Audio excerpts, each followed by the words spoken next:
Good evening and welcome to Friday's edition of the Regional News. Bahamian authorities are being urged to allow for a 2-week gun amnesty as the country deals with the escalation of gun violence.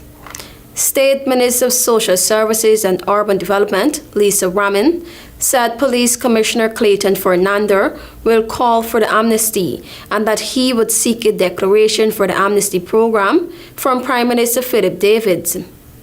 The Commissioner of Police will be seeking a declaration for a 2-week gun amnesty, which will give persons in possession of illegal firearms the opportunity to surrender weapons without jeopardy and prosecution.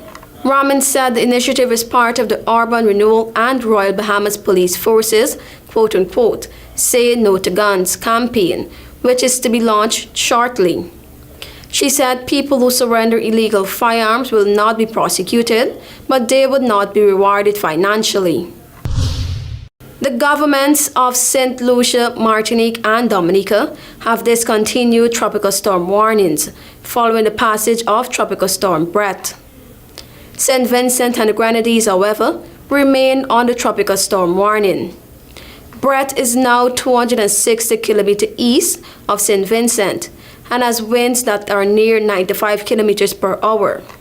On the forecast track, the center of Brett will continue moving westward away from the Windward Islands and across the eastern and central Caribbean Sea during the next couple of days. And now for some international news.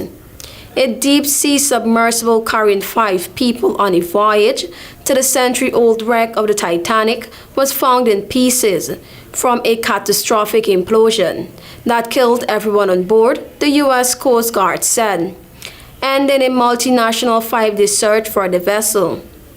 A robotic diving vehicle deployed from the Canadian ship discovered a debris field from the submersible Titan on Thursday morning, on the seabed some 1,600 feet from the bow of the Titanic, beneath the surface in a remote corner of the North Atlantic.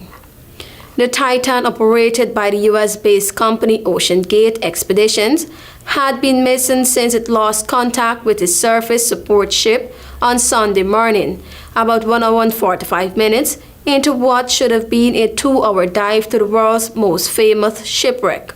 5 major fragments of the 22-foot Titan were located in the debris field left from the disintegration, including the vessel's tail cone and 2 sections of the pressure hull, Coast Guard officials said. No mention was made of whether human remains were sighted. Those on board was the company's founder and chief executive officer, Stockton Rush, who was piloting the Titan.